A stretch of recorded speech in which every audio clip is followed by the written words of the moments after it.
Right. Thank you so much. This is really a pleasure to meet young students. I don't get a chance because, I have lived a very strange transcontinental kind of life. So I have always stayed in touch with India. It's just not consistently. I come and go, and though ISER, I was there for about 15 years. I was associated with ISERs. In any case, what I'm going to do is, unlike the first session we had, I'm going to read a prepared text, but I will, I will be going extempore in the middle. So, prepared, unprepared. So we'll keep switching, okay? And if you think I'm going too fast, too slow, let me know. But I will try to. I hope it'll. Generally, prepared text can be boring, Lecturers just drone on and on and on. I'll try to be less boring if I can. All right. So, in my talk today, I want to reflect on something that Ambedkar wrote in his radical little tract, The Annihilation of Caste. For any political revolution to succeed, Ambedkar said, a revolution of the mind must come before. He cites Martin Luther's Reformation and the Buddha's challenge to Brahmanism to make a case that the emancipation of the mind and the soul is a necessary preliminary for the political expansion of the people. Emancipation of the mind and the soul is a necessary precondition. I think that these are very important ideas which just never got picked up by the Indian left or any one of us. So Ambedkar insists that just such a cultural revolution that would subject the time-honored dogmas of the Vedas and the Dharma Shastras to the test of reason and morality must come before India's political revolution against colonialism. In short, Ambedkar was calling for an Indian enlightenment that would, like the Enlightenment in Europe, dethrone the religious modes of thought that had naturalized and sanctified our graded inequalities for centuries. The European Enlightenment was a radical cultural upheaval in which, to quote Jonathan Israel, who's a really astounding scholar of what he calls the radical Enlightenment. So I'm quoting Jonathan Israel's definition of the Enlightenment. He says, the purpose of the Enlightenment was everything, no matter how fundamental or how deeply rooted, was questioned in the light of philosophical reason, and in which theology's age-old hegemony was overthrown. Ambedkar warned that without a similar demystification of Hindu metaphysics, all the constitutional reforms would amount to what he calls building a palace on a dung heap. So just to, it's really a source of great sorrow to me that Indian students don't, even students of history, do not encounter this intellectual ferment that was the Enlightenment. We students encounter only Enlightenment, only something to be discarded, something colonial, something Eurocentric. But it was a period of great cultural upheaval, started in the 17th century in Great Britain by some thinkers who today's leftists would say, ye to capitalist hai. True, he did not. People like Locke, Adam Smith, Francis Bacon, and René Descartes in France, and Spinoza in the Netherlands. They were radical thinkers. They demolished the ideas of, जो हम हिंदी में कहते हैं ना, संस्कार, कि तुम innate ideas के साथ पैदा होते हो. And Spinoza was a complete devotee of a reason as a sole guide to ethics. That poor man was excommunicated by a synagogue. And so they were radicals. I get sidetracked when I start talking about these guys. So I will stick to my notes here. And then this movement that started in the 17th century continues in the 18th century mostly in France, because the Catholic Church is so powerful there. And then you meet, and Kant in Germany, But you encounter people like Voltaire, Diderot, Rousseau, and Condorcet, again, openly challenging the authority of the church to dictate how free citizens shall live, Now, important to keep in mind that the Enlightenment was sparked by, they were inspired by the scientific revolution. That starting from Copernicus to Newton, that period of 2 centuries from 15th century to 17th century, Newton is 17th century. They overturned not just our conception of how the world works, but how we know the world. Starting from Bacon onwards, metaphysics, Aristotelian metaphysics was discarded, was made fun of, and it was completely understood that the moderns, thanks to this Newtonian revolution, moderns had overcome the ancients. We knew more than they did. There was no need to go back to ancient sages. So they had made this breakthrough. So Enlightenment followed the example of the scientific revolution. Newton was their ideal of what reason can accomplish. And the ultimate thing that they sort of derived from the scientific revolution was that human beings, unaided by God or any ancient holy book, unaided by any of these divine revelations, helped only by the 5 senses and their minds. They can understand the mysteries of the cosmos. They can rationally come to organize a social life in a manner that leads to greater empathy, sympathy, progress, a good society. You don't need to be told by any church or by any guru or swami or whoever कि क्या करना है, क्यों करना है, क्यों और क्या नहीं करना.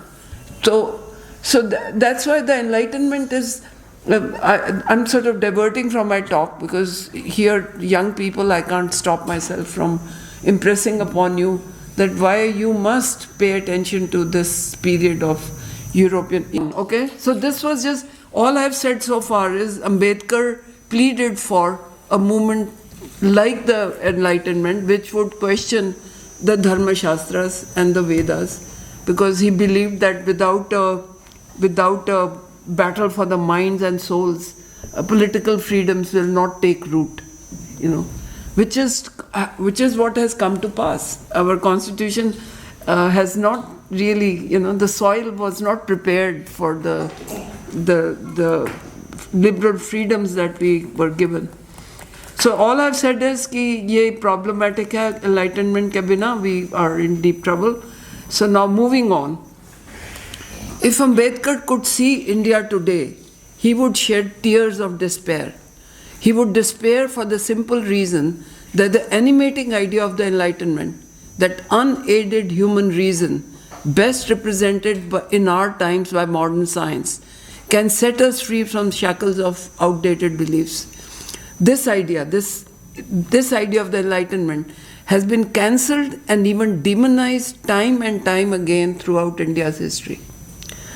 The first time the spirit of critical inquiry was cancelled was when the Charvaks and the Tarkvadis were condemned as asuras by Manusmriti and Bhagavad Gita. The second great cancellation happened during our anti-colonial nationalism in the late 19th and early 20th centuries, when the empiricism and materialism of Western science was ridiculed by thinkers like Vivekananda, Aurobindo and Gandhi as a sign of European depravity and spiritual bankruptcy. The third and still ongoing cancellation of the Enlightenment is the post-colonial and decolonial theory. Post-colonial theorists, including some of the most celebrated intellectuals of Indian origin, conflate the European Enlightenment with the civilizing mission of colonialism and decry the secularists and rationalists for taking what happened in Europe as a model for what should happen in India. It is this third cancellation of the Enlightenment, rationalism, that will be my focus today. I will place post-colonial theory in the long history of reactionary and even fascistic social movements in India and abroad. I will argue that the post-colonial left has subverted its own goal of speaking for the marginalized by adopting, in an uncritical herd-like fashion, a set of ideas that have always belonged to the nativist and reactionary right. It is this mismatch between left-wing political aims and right-wing political philosophical assumptions that has made the post-colonial left a strange bedfellow of the Hindu right. The history of post-colonial thought is well known, and I expect most of you have, you're familiar with the major thinkers and ideas. But I'll give you a very quick walkthrough so that we know we are on the same page then. The first glimmers appeared in late 1970s and early 1980s. The experience of the emergency and the anti-Sikh riots in 1984 left many Indian intellectuals thoroughly disillusioned with the promise of secular modernity. A new breed of social justice activist intellectuals gathered under the leadership of Ashish Nandy, Rajni Kothari, and their associates at CSDS, who turned these. What set them apart was that this was the first time when the left turned the critical gaze not at our inherited traditions, but at scientific reason itself. Okay, science became a problem rather than our inheritance. They offered what Jürgen Habermas calls a total critique of modernity that condemned scientific reason itself as a culturally alien creature that served the interests of the state and the westernized elites who ran it. Nehru's already toothless slogan of scientific temper and modern science itself came under blistering attacks as a Western ethno-science that was alienating Indians from their more holistic knowledge traditions that did not draw sharp boundaries between facts and values, matter and spirit, between history and myth. Now, I argue in the book that this particular total critique of modernity that emerged was a mixture, a mishmash of the critical theory of Max Horkheimer and Adorno from after the Second World War, and revived Gandhianism. It was just a very strange mixture of critical theory and Gandhi. And what they shared, Gandhism and critical theory, the reduction of scientific reason to pure instrumental reason, as means and ends rationality. They completely overlooked the emancipatory potential of modern science in its engagement with metaphysics. That was just erased, and modern science was reduced to instrumental reason, which for critical theory that led to the Holocaust. While the actual history of the Holocaust is that these were romantic anti-rationalists who were the Nazis were not fond of the Enlightenment. So there was complete misreading of what India needed. So anyway, this is the ideological origin of the CSDS variety of critique. Around the same time, Marxist historians under the banner of subaltern studies took issues with the colonial and bourgeois elitism of Indian nationalism, and they sought to recover the autonomous consciousness of the subaltern. The autonomous consciousness is a very problematic concept. We won't get into that right now. Like the German reactionaries who discovered the virtues of the folk, in whose names they condemned the French Enlightenment, these historians discovered the subaltern, in whose name they decried the Indian elite for accepting Europe-born narratives of secular progress. So the subaltern became the hook, with which to beat the modernists with. In due time, as Indian intellectuals found a niche in American universities, these homegrown critiques of modernity turned woke or postmodern. Following the footsteps of Edward Said's Orientalism, which was deeply influenced by Foucault's cynicism regarding truth and even reality, Indian intellectuals came to see any claims of objective representation of reality as a sham and as a mask for the civilizing mission of colonialism. Following Gayatri Spivak's injection of Derrida's deconstruction into subaltern studies, left intellectuals bought into the formula that language constructs discourse, discourse constructs power, and power constructs reality. After this, unmasking the epistemic violence of the colonial modes of thought became a major preoccupation. Post-colonial and decolonial thinkers took it upon themselves to what they said called reverse the gaze. The West had put us under their microscope, we shall now reverse the gaze, and challenge the imperialism of Eurocentric concepts from the perspective of indigenous subaltern modes of thinking and living.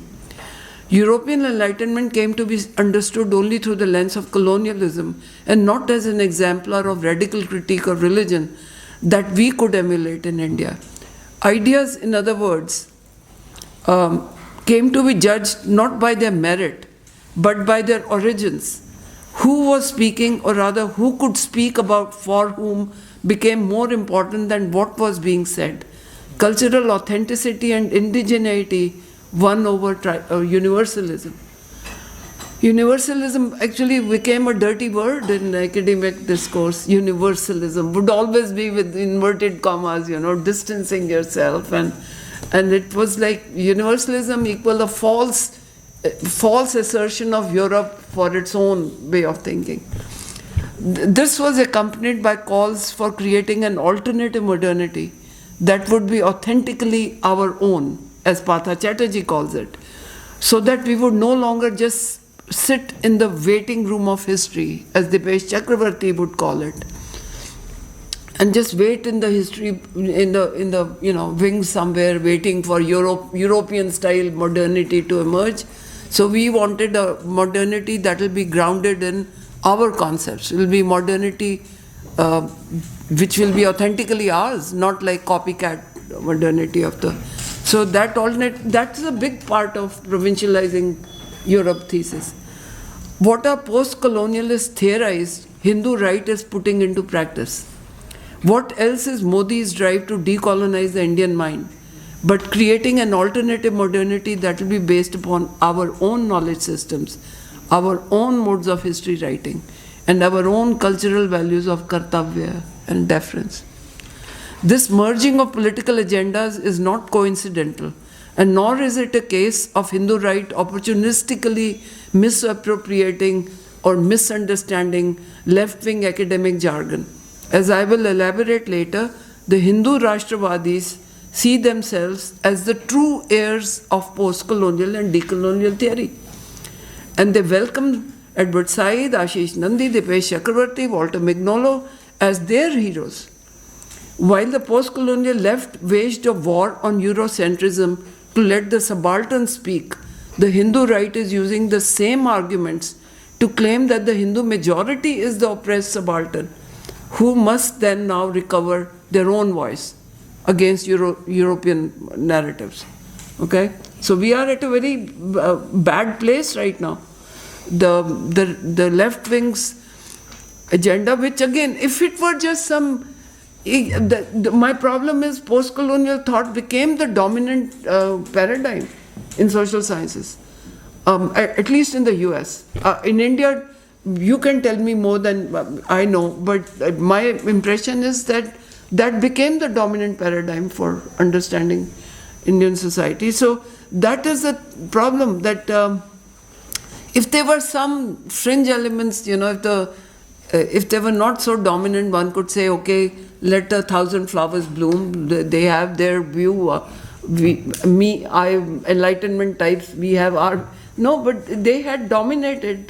So it becomes important to engage with them. And and show that they have led us into a very bad place. In any case, let me not get diverted. At the heart of post-colonial theory, as it applies to India, is the claim that anti-colonialist thinkers, Nehruvian liberals, and Marxists are prisoners of colonial consciousness because they have accepted Eurocentric conceptions of objective knowledge, rational progress, and secular modernity.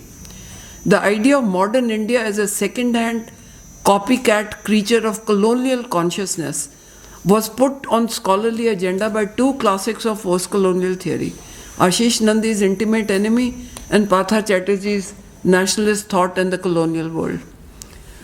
If you will recall, Partha Chatterjee famously declared Indian nationalism to be a derivative discourse of colonialism. Why? Because, I'm quoting Partha, because it accepted the objectifying procedures of post-Enlightenment Western science as a universal framework of thought. In other words, Indian elites who accepted science as a advance in human knowledge and therefore universally valid, those people like me, okay, or people like Ambedkar, they were copycats. They were derivative discourse of our colonial masters. That is, it boils down to this. Anybody who accepts that scientific rationality is a step towards progress in,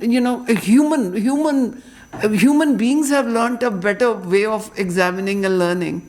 Anyone who accepts the universal implications of modern science is somehow contaminated by, we are using our master's tools to defy the master. Are they a master's tool, or are they, in my opinion, they are a step ahead for all of us. We have as much right to it and a duty to it, in fact, not just a right, but a duty to. So, I can't get over why Partha would come up with such a radical thesis, and that such a radical thesis would be uncritically accepted by many generations of, young people like you or your teachers. I don't, but it's this 1986 is when it, the उससे पहले आशीष नंदी की किताब वो भी around 83 में थी. So these ideas have been with us for 4 decades at least. Okay, so in my book, I have argued that if Indian nationalism is a derivative discourse of anything, it is a derivative of European counter-enlightenment, especially German Romanticism and folkish nationalism that culminated in Nazism. I have argued that there are uncanny resemblances and resonances between post-colonial theory and 3 distinct reactionary movements in European and Indian history. These 3 movements are: 1, the conservative revolution of the Weimar Republic; 2, the Hindu revivalist currents of Indian nationalism that began with Vivekananda's generation in the late 19th century and continued with the Swadeshi and later with Gandhian Swaraji politics; and 3rd, the contemporary Hindu right. So what I'm saying is that there are resemblances and resonances between post-colonial theory and these 3 historical movements. Let me give you a quick overview of how Enlightenment was cancelled in these three reactionary movements using the same philosophical assumptions that are foundational to post-colonial theory. First, the Weimar analogy. I have argued that how the nascent liberal democracy of the Weimar Republic was defeated, was crushed, is a good vantage point to understand both the post-colonial left and the anti-colonial nationalism. Now, when I'm talking of anti-colonial nationalism, I will be talking of and I mean the mainstream of anti-colonial nationalism. I mean the nationalism of Vivekananda and Aurobindo and Gandhi. I'm not talking of Savarkar here. And I want to impress upon you that how close Savarkar could not have happened without a prior intervention of people like Vivekananda and Aurobindo. That is, finally somebody makes the claim, Jyotirmay Sharma clearly says that the icons of Indian nationalism who we hold up as the good nationalist versus the bad communalist. You know, RSS is bad, Savarkar is bad, Vivekananda is great. I am saying not really. I'm saying not really. One prepared the ground for the other. So the division that I used to also draw between nationalism and communalism is not entirely valid because except for open xenophobia that was there in the RSS, which was definitely absent. Poor man, our Gandhi, was killed for that, and Nehru was removed the xenophobia, but the worldview that the both sides had was very much shared across the right and the left of the nationalist movement. So there was, as Perry Anderson said that, and everybody jumped on him in India, but he's right. Underneath and over this surface of a secular constitution, there is this shadow of Hinduism, which is always there. So there are these. So Vivekananda and Aurobindo become very important because they provided philosophical, very, very sophisticated philosophical defense of certain very reactionary ideas. So again, let me go back to, I will be, sorry, as I warned you, I'll be breaking into conversations. I'm going back to the text. So the Weimar analogy, I have argued that how Weimar democracy was crushed in Germany is a good vantage point to understand both the post-colonial left and the anti-colonial nationalism. Very quickly, what was Weimar? You guys are smart enough. I'm sure you know. Weimar Republic was the first constitutional republic that Germany ever experienced, and the constitution was written in 1919 after Germany had lost big time in the First World War. Germany was crushed. The intellectuals were demoralized. The Versailles settlement was very, very onerous on Germany. But the constitution was, for the first time, German people had full suffrage, universal suffrage, freedom of speech, women's suffrage, women's equality, freedom of religion. It was a thoroughly liberal democratic constitution, which was attacked both by the left and the right. The left was ready for a communist revolution, and the right right is something else. That I'm coming to the right here. Now, what happened was that when the constitution is announced, some of the best minds of Germany, I mean, we are not talking of fringe movement. Some of the best minds of Germany, including Oswald Spengler, the famed author of The Decline of the West, Moeller van den Broek, who coined the name Third Reich, Thomas Mann, Nobel Prize winner for literature, Edgar Jung, Carl Schmitt, Martin Heidegger, they rebelled against the idea of liberalism, democracy, rationalism. Now these guys, this generation wasn't dropped from the sky. They were the inheritors of the 18th century romanticism. The 18th century romanticism in Germany was a reaction against modernization that was coming to Germany through industrial revolution and the ideas of the French Enlightenment. So earlier generation, 18th century romantists, I'll come to their names in a minute, they had rebelled against the French Enlightenment partly because Napoleon had, after the French Revolution, Napoleon had invaded Germany and tried to force a reform, set the Jews free, bring about, remove the, destroy the feudal powers. So they were reacting against the Napoleonic intervention, and also the idea of a good stable communities being decimated because of new market economies coming in. This was a classic reaction against modernity and capitalism in the 18th century. So our Weimar intellectuals who rebelled against liberalism were inheritors of the romantic critique of modernity.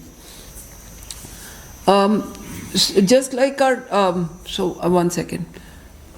Right.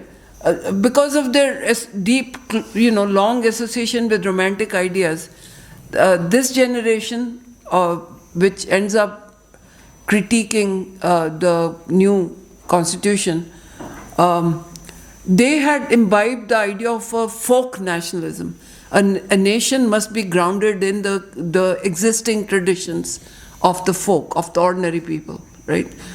Just like Gandhi in many ways, So, and most of them shared their disdain for democracy, just like Gandhi again.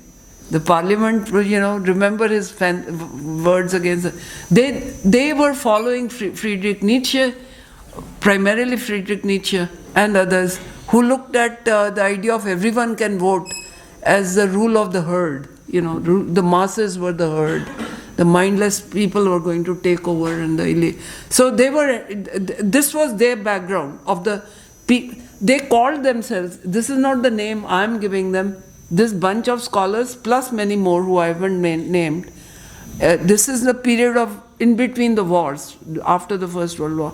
They called themselves conservative revolutionaries, which is a paradox because conservatives are anti-revolutionaries. They wanted to capture the revolutionary spirit that had been released in Germany with the new constitution and turn it into towards folk nationalism, and that's precisely what Hitler ends up doing more successfully than these guys did. Just like our post-colonial theorists, the conservative revolutionaries attacked the package of Enlightenment ideals of rationalism, individualism, and Marxian socialism as an Anglo-French imposition on the communitarian and holistic culture of the German people, right? Just like us, that is Eurocentric. उनका भी यही था कि हम ये un-Germanic. These ideas are un-Germanic, okay? And they were brilliant philosophers, so they could, spin a nice story about why this is un-Germanic. And just like our post-colonial, decolonial thinkers, they sought to create an alternative modernity that would be grounded in the folk traditions of organic wholeness and community. They did not reject modern science in toto, but tried to institutionalize Aryan science in opposition to the Jewish science of people like Einstein and Heisenberg. They were not averse to modern technology, but tried to embed it in the cultural matrix of pre-modern Germany.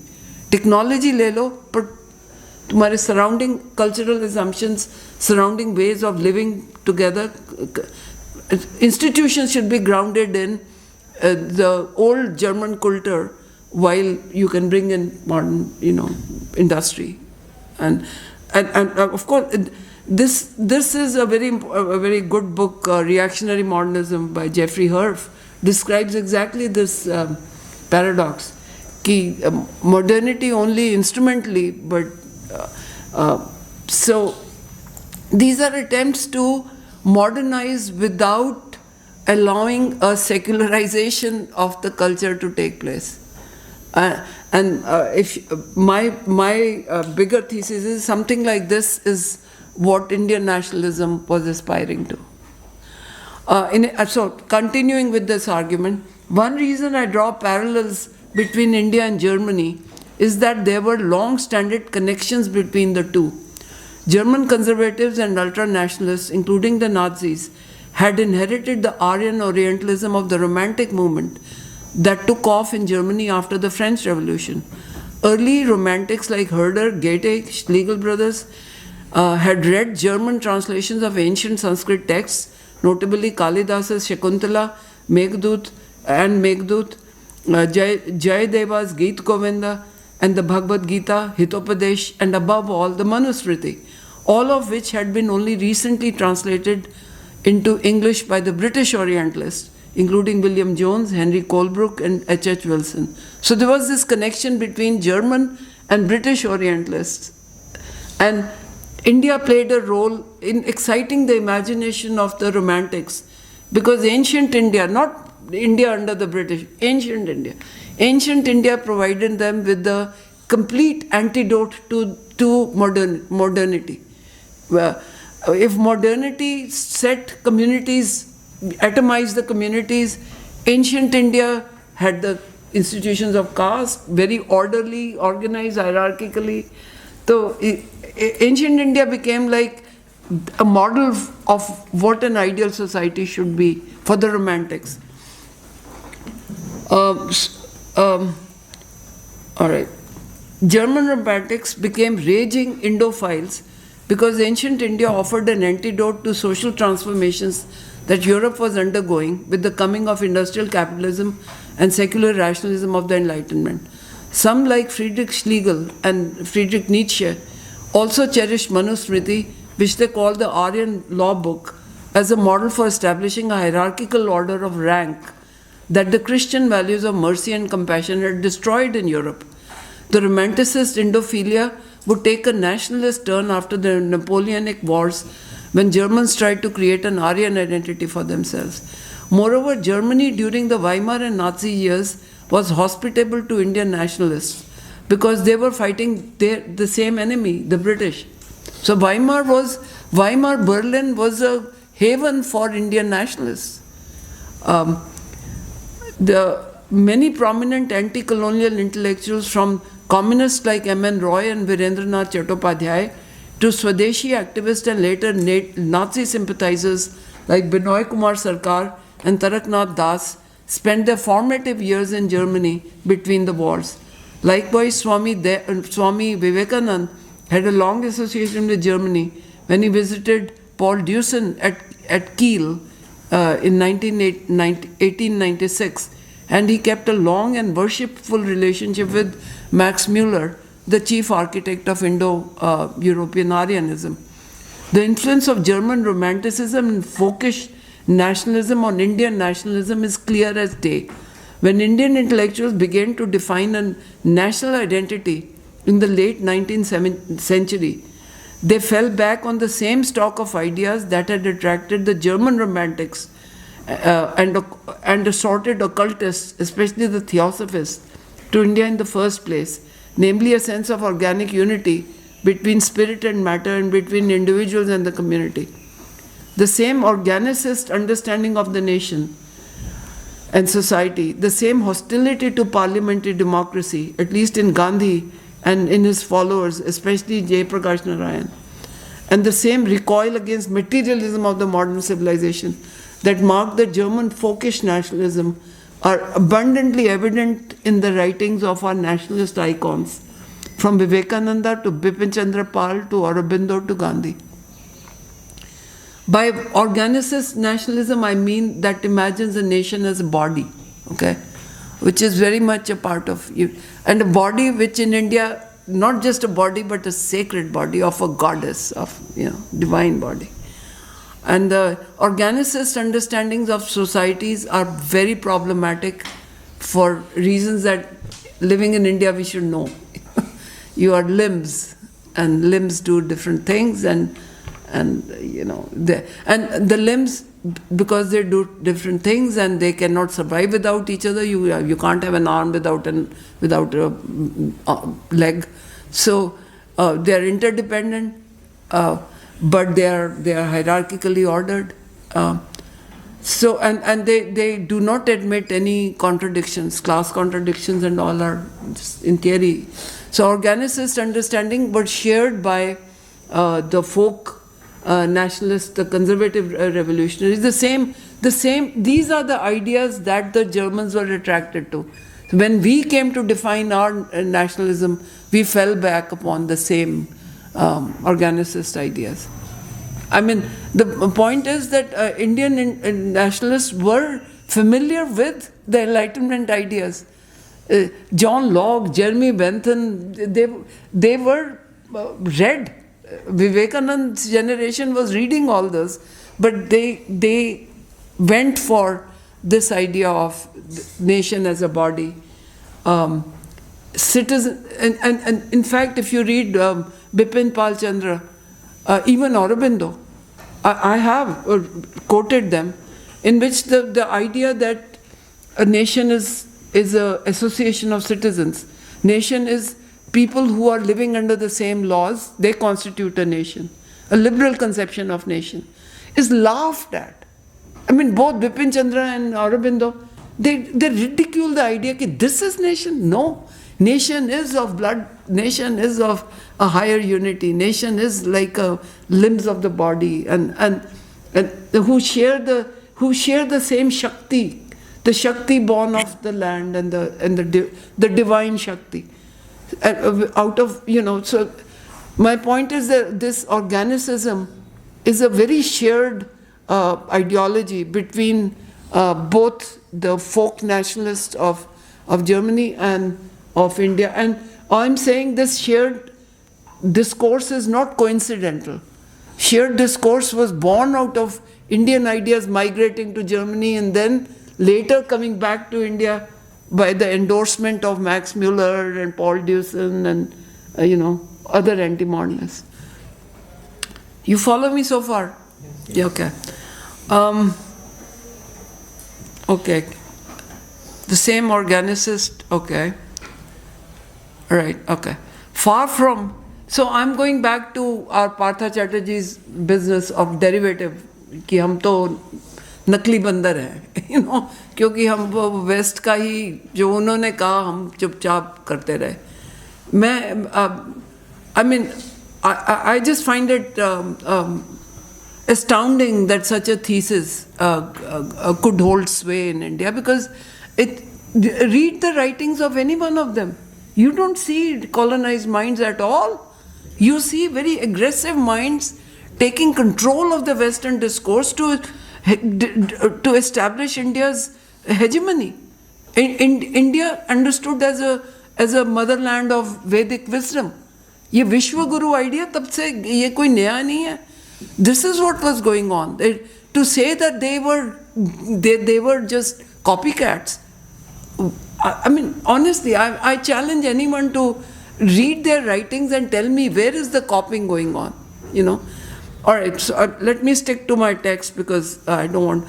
Far from being hypnotized by the Enlightenment ideals of reason, liberal freedoms and progressive secularization, as post-colonialists have claimed, the mainstream of anti-colonial movement hollowed out these ideas and reinterpreted them in a dharmic framework.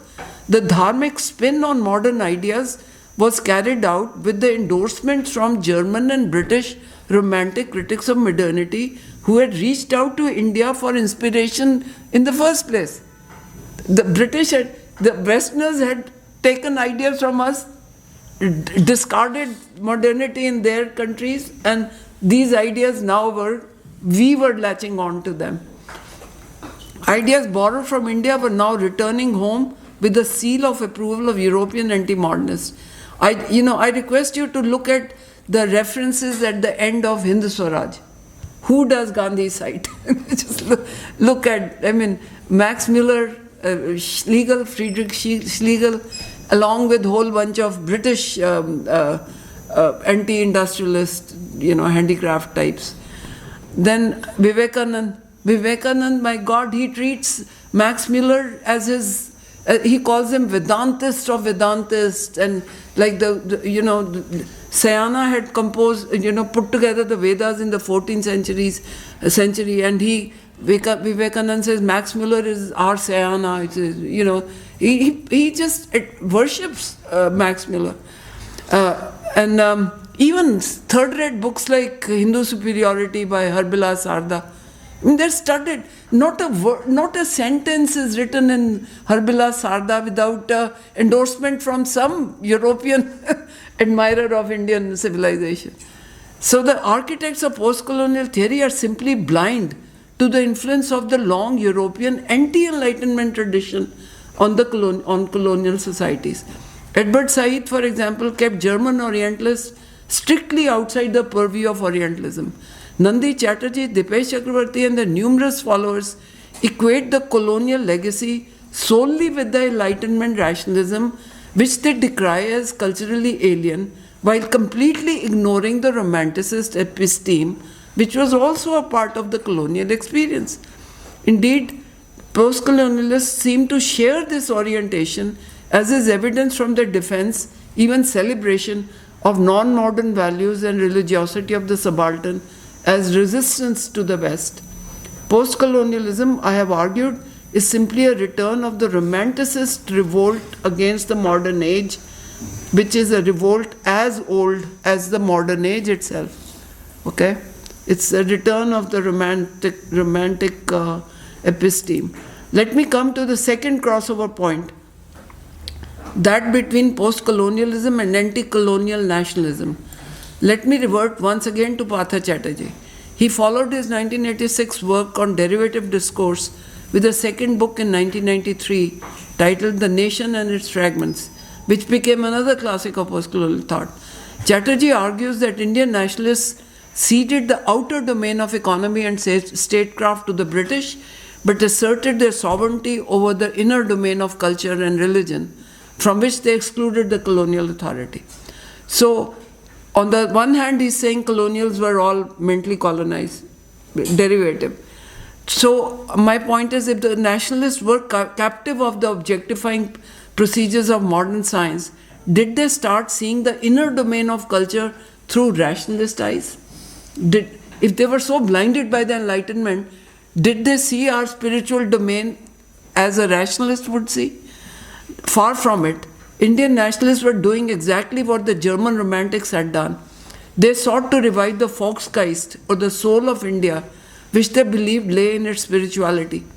As I show through a close reading of the Swadeshi movement, far from fitting India into the Procrustean bed of Western ideas, Indian nationalists were Sanskritizing and spiritualizing Western ideas and turning them into weapons against the West. Far from being mentally colonized, nationalist thinkers were explicit in their rejection of what Aurobindo calls European motives and methods, a sentiment that is amply shared by our post-colonialists. I have argued that Hindu revivalists like Vivekananda and Aurobindo were the original post-colonialists, without, thankfully, the impenetrable jargon of Gayatri Spivak and Homi Bhabha. The same ideas are at work there. They too believed that different cultures think differently, and that the West had to be quarantined or provincialized, lest it infects the Indian mind with fancy ideas of materialism and individual rights and freedoms. And they too, like our post-colonialists, championed hybridization of whatever they took from the West with high Hindu spiritualism. I mean, remember, hybridize. I mean, hybridity is looked at as a source of resistance of the colonial mind to the Westerns, right? You're familiar with the idea of hybridity, of Homi Bhabhas and the whole. In fact, much before Homi Bhabha, Nandi's critical traditionalism was just that. That tradition will be in the driver's seat and will pick up whatever it needs from the West, but it will not lose its own identity. Okay, but it'll empower itself by whatever idea it chooses to, rather than we being, the idea being modernity just destroys all traditions. Nandi's argument was, let a critical tradition emerge, in which tradition of the ordinary people, which he declares innocence, that's the realm of innocence, will empower itself by picking up ideas as long as it meshes with our tradition. And this is not a new idea. In fact, if you read the very famous essay the Bhattacharya's essay of Swaraj and Ideas, what is he saying? The same thing. That the tradition's coherence is non-negotiable.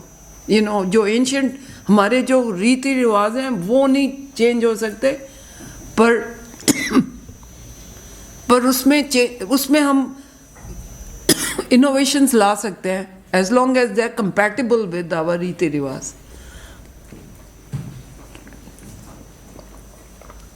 Okay, so my point is कि this hybridization that post-colonialists claim to be the great source of resistance of the I have argued that hybridization was actually the means through which Hindu nationalism asserted its superiority.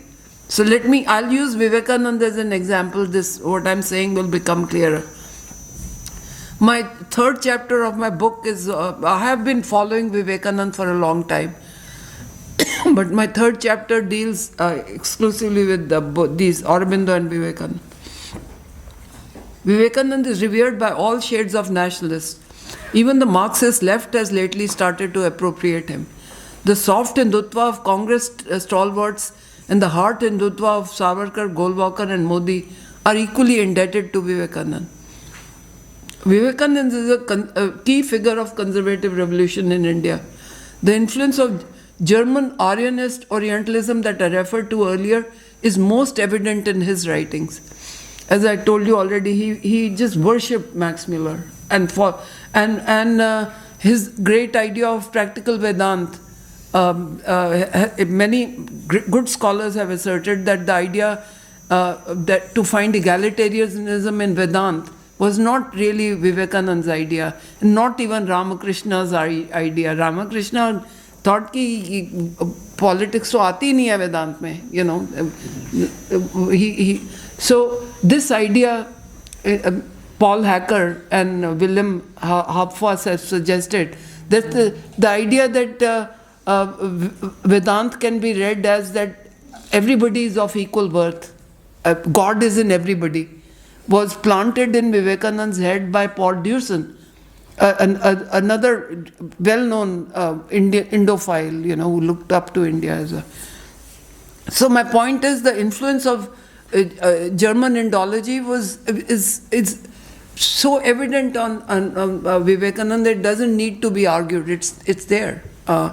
So Vivekananda faithfully follows Max Muller in claiming that Indian Aryans and their modern day descendants are the Devas, who believe in the primacy of the soul over the body, while the Greek Aryans and their modern day European descendants are the Asuras, who give primacy to the material world and identify soul with the body. The thought style of the European Asuras, he believed, did epistemic violence to the thought style of the Indian Devas.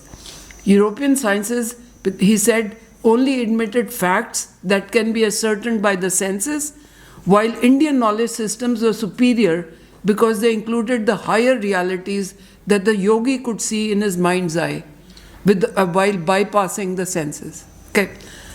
Basically what Asura Deva thing is, I'm not putting words in our man's mouth. He reads, this Chandogya Upanishad has this myth of Virochana, who was a monster, who was a Rakshas, and Indra. They go to Brahma to seek wisdom, and Brahma tells them something. Brahma ने कहा कि body wisdom की तुम you are this body. So the Virochana went home satisfied. He was the Asura. He went home satisfied कि हाँ body is stuff, you know. My inner self is the body. But Indra, being the Deva, he was very upset about it, and he went back to Brahma, and Brahma asked him to do tapasya for so many whatever time. And then he finally understood that the real self is not matter, not the body, but the soul, which is beyond the body. Okay? So Vivekananda is making a very radical claim that Hindus are the Devas because we are not materialists. We take spirit to be primary, matter to be secondary, matter to be a manifestation of the spirit, while these Europeans, they are the asuras, they are the children of Virochana, who are, who think that there is soul can be reduced to the body and therefore matter. And this is where he follows Max Muller to the dot. Max Muller का ये कहना था कि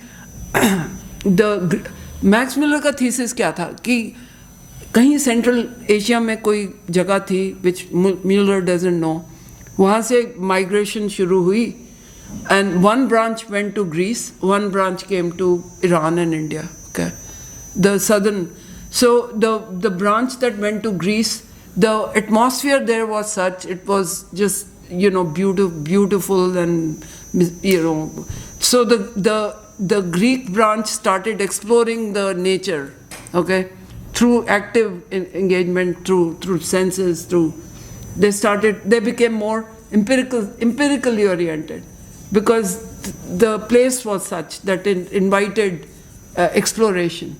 Then the branch that came to India, the environment was such that they became more meditative.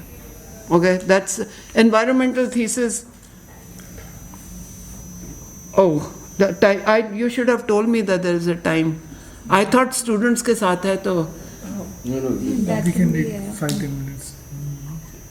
No, so we can have a question and answer round. मैं अपनी argument खत्म करती हूँ. I'll wrap it up and I'm getting to the third point. So do you follow the point?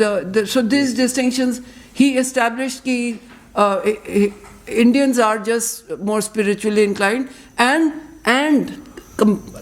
he brings the idea that spiritual knowledge is more complete as compared to the Western knowledge. ठीक है, क्योंकि हम unknown realities को हम mind में grasp कर सकते हैं. But then he wanted India to have modern science. He realized the importance of it. So he said, how do you go about it? Vivekananda does exactly what the post-colonial theory prescribes. He hybridizes the two, modern science and Indian spiritualism, by accommodating European science as an inferior, merely material knowledge that was already known to our rishis. Thus he reads Darwin's theory of evolution by natural selection into karmically driven progression of the soul, as described by Patanjali. And so he hybridizes Darwin with Yoga Sutras. He hybridizes physical concept of energy with karma. Hybridizes the conservation of mass with rebirth. You see what I'm saying? So he even subsumed. So my point is, ये कहना कि hybridization will set you free. Hybridization is through which Indians, colonized people, defied colonial rule because they were not blindly following the West. They were putting the Western ideas to their own use by hybridizing. This was the mechanism not of the oppressed but of the major nationalists. This is how Hindu nationalism came into being. इसको कहना कि ये resistance है, अब मुझे तो समझ नहीं आई कहाँ से ये लोग कह रहे हैं. Then, so my point is, Vivekananda was not scientizing Hinduism as much as asserting Hindu ownership of modern science and proclaiming the superiority of Vedantic spiritualism over the moral depravity of the materialist and Christian West. Right, I will cut some parts. I just want to point out, maybe somebody wants to discuss it in the, कि ये business that Hindu knowledge is more holistic and therefore superior, that sort of a thing is very commonplace amongst new age-ish and new social movement thinkers. That the idea being that the subaltern think more holistically. Women's standpoint is more inclusive because they don't divide subject from object. So holistic knowledge is ये business that different people think differently, different cultures think differently, has a very disreputable history. The Jewish versus Aryan sciences debate, you should always keep that in mind, what happened during the Nazi era. Now I'll turn to my final point, that I have argued, and that's got me into trouble because everybody is jumping on me about it. My claim is that the post-colonial left and the Hindu right have become strange bedfellows. My claim is not that the two have come to share the same political goals. Far from it. The post-colonial left has never shown any sympathy for Hindu majoritarianism or for authoritarianism that we are witnessing today. My claim is simply that the Hindu right has adopted, partly consciously and strategically, by engaging with the post-colonial literature and partly through osmosis, the arguments of post-colonial and decolonial theory to make claims for Hindu exceptionalism. In recent years, a new Hindutva ideology has emerged that has moved beyond Savarkar and Golwalkar without repudiating them. For Savarkar, the problem with Muslims and Christians was that their religions were not native to India. For today's Hindutva ideologues, the problem with Muslims and Christians is the Quran and the Bible, respectively. The new Hindutva, in other words, has morphed into a clash between dharmic and Semitic theologies and worldviews. To establish the superiority and universality of Hindu Dharma and India as Vishwaguru, new Hindutva has to challenge the universality of ideas that were born in the Christian ecumene of Europe. And that is where the post-colonial critiques of Eurocentrism become very useful to them. You follow the argument? Yeah. Okay. I have examined the writings of four of the most important, most well-known of all right-wingers. Elst, Karnad Elst, S.N. Bal Gangadhar, Rajiv Malhotra and Sai Deepak. So I'll just give you a taste of what's happening with them. First, they shared spirit. Okay, what do they share? A shared ambition, shared project, shared goal, and then shared conceptual vocabulary, shared spirit. All four of these right-wingers see themselves as carrying out the post-colonial agenda of reversing the gaze. They are reversing the gaze. That is, they also say that we are subjecting colonial knowledge to a critique from the native's perspective. Only the native's perspective is of high Hinduism, right?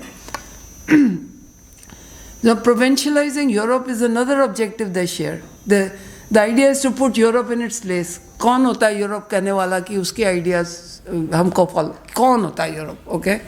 So, I mentioned in my book that at a major gathering of RSS guys, Rakesh Sinha, who's a BJP big shot, proclaims Dipesh Chakrabarti to be a model to be followed. He's saying कि उसने देखो कितना बड़ा काम कर दिया. He is the true Rashtravadi because he put Europe in its place. And he tells the Karyakartas कि hey, like Bhagwan Ram learned from the Rakshasas, so we can learn something from the Marxists on how to provincialize Europe. So you see what I'm saying? The idea of putting Europe in its place is very important to them for the reason I just said, that they have to prove the superiority of Hindu theology over Abrahamic theology. It's moved to theology now. All right, now the conceptual ground that the two parts share. All four of them locate themselves in the scholarly tradition of post-colonial theory. Edward Said, Nandi, Dipesh Chakrabarti are as much a hero of the right as they are of the left. Amongst the four, Bal Gangadhar claims to be the true blood Saidian, who alone, he says, I am the only one who's truly understood Edward Said, and I will tell you what. And he comes up with the utterly ridiculous interpretation of Said. I won't go into that. So they consider themselves doing the work of post-colonial theory. Only Sai Deepak prefers Latin American decolonial thinkers, but he joins the decolonial theory with Bal Gangadhar's understanding of Edward Said. So he's like double dipping into this whole thing. All right. Now they all say कि बहुत अच्छा, Edward Said is great, but they say post-colonial theory did not go far enough. Why didn't it go far enough? Because it became defensive and did not replace Eurocentrism with Indocentrism. Okay? It did not go far enough. All four subscribe wholeheartedly to the view that the existing model of modernity in India is colonial, and modern Indians are captives of colonial consciousness, which is Christian or Abrahamic in its essence. All four, but especially Elst and Sai Deepak, insist that secularism is a Christian idea and therefore a truly Bharatiya constitution will do away with it. Remember, secularism as a gift of Christianity was first put on the agenda by none other than Nandi and Madan.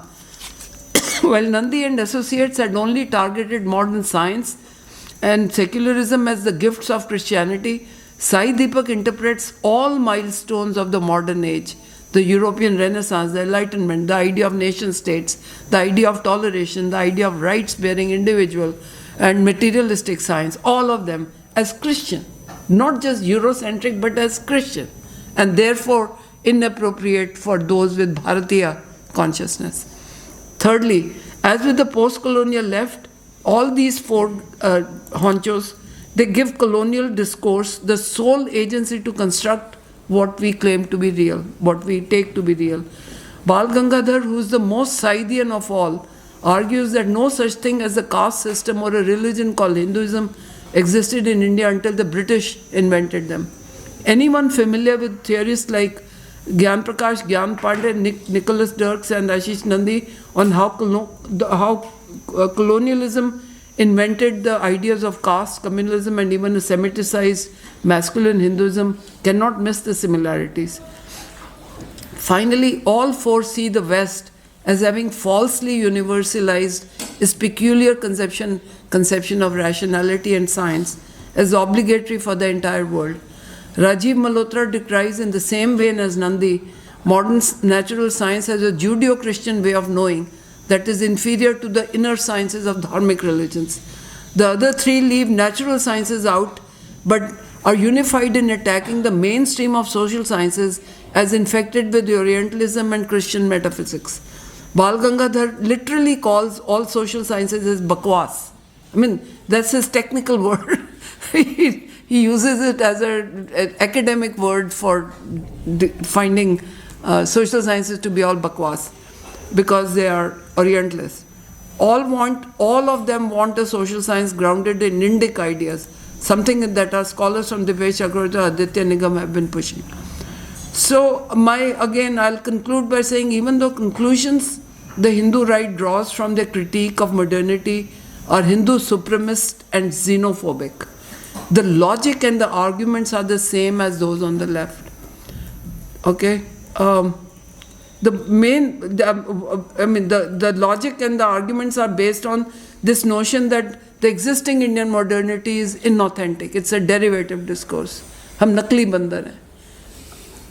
तो ये वाला issue is as hospitable to the right as it has been to the left. I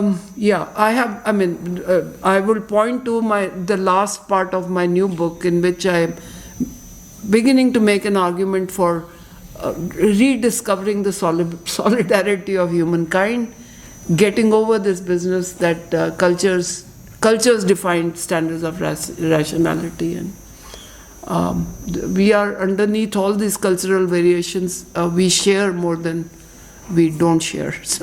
So this boogeyman that we have made of ideas being Eurocentric needs to be. You just need to get over this relativism that has come to infect all social sciences today. All right, I'm done.